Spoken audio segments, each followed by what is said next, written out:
Hey, what's going on, man? And welcome back to another episode of Skybox Conversations, man. The pod where we talk about all things hoops, more in particular about my favorite teams in the league when it comes to the Los Angeles Lakers. And on a college level, man, Woo Pig, so we, baby, those Arkansas Razorbacks. Man. Again, we got a very special game coming up. I mean, it's LSU tomorrow, man. Very important game. But I'm not here to talk about the Lakers or the Razorbacks here today. I'm ready to talk about um a rather interesting move that was made in the league that we all know about. I did a video on it a couple days ago. Jimmy Butler to the Warriors, and I talked a lot of shit. I talked a lot of shit when I was like, he was talking about promising championships and all that. I'm like, don't do too much, Jimmy. But we all know at the end of the day, you still have to respect Jimmy, and I said that too. Well, you have to respect him enough to say that Jimmy is an impact player. He does make your team better. He does do some things that a lot of the things that the Warriors were missing.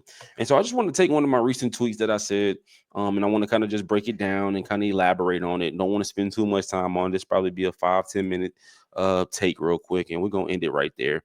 But again, this was a very interesting thing that I think could be end up being really good for the Warriors when I was a little questionable because it felt like they were being thirsty.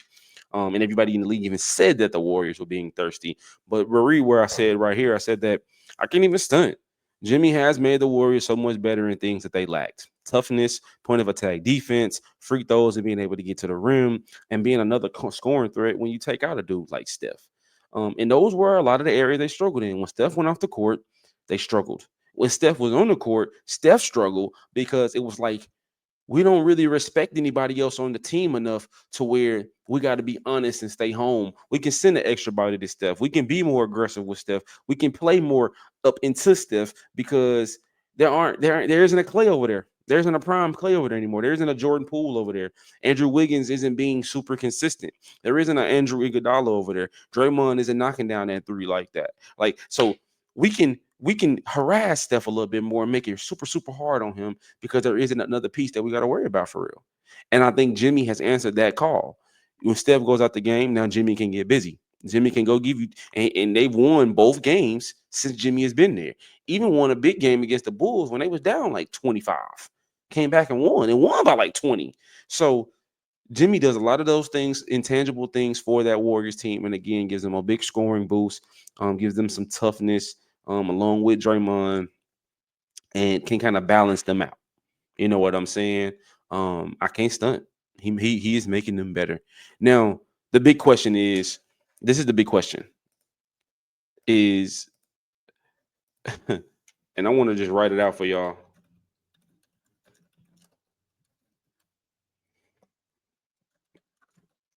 because I want y'all to see it as I say it. How far can the Warriors go with Jimmy?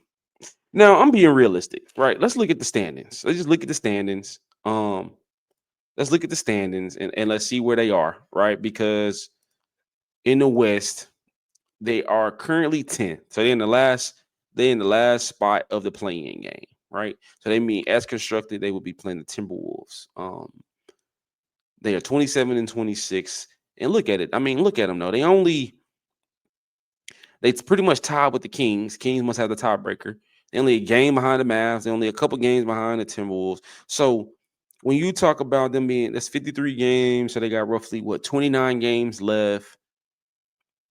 They would have to be ultimately perfect in order to make a deep push and to get into that sixth spot, right? Which is not, I don't think, crazy to say, especially if the Mavs keep having injury problems. If depending on what the Kings going to look like. Um, Timberwolves are so up and down. The Clippers are so questionable. You know what I'm saying? The Rockets are young, but like they would have to be ultimately perfect in these next 29 games in order for it to matter, right? They would have to go like 20 and 9, 21 and 8, 22 and 7. Like they would have to do something like that, which I don't think is crazy to say per se, but that is a lot to ask, especially with Jimmy coming in so fast. But it has worked so far. They won two in a row, and they haven't looked that good in a minute. And again, I think he's just doing a lot of the things that um, they've been needing. He's tough. He knows what you're gonna get on the defensive end. He can get to the rim when he wants. He's not a great shooter. Again, I'm still trying to see what that's gonna look like when it comes to how fast they play in the ball movement. But so far so good.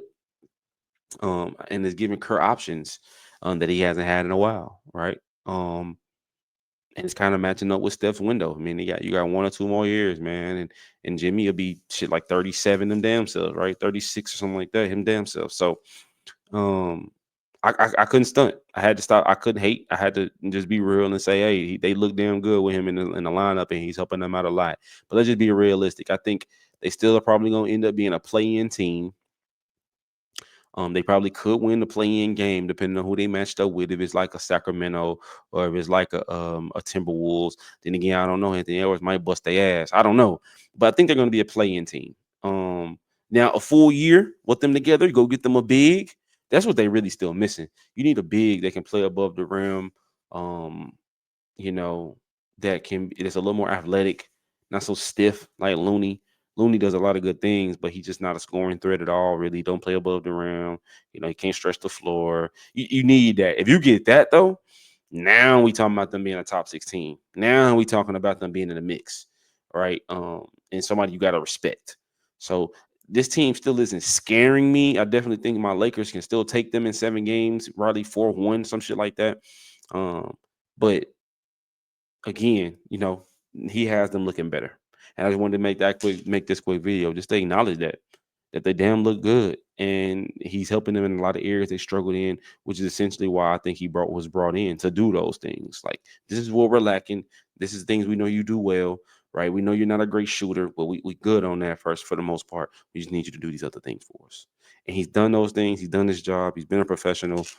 He got out of that whole mess in Miami, and now Miami is struggling, and he's hooping. And so, hey, it's working out so far. Let's see how far they can go though. And we'll be back in a few weeks and make another video about this, man.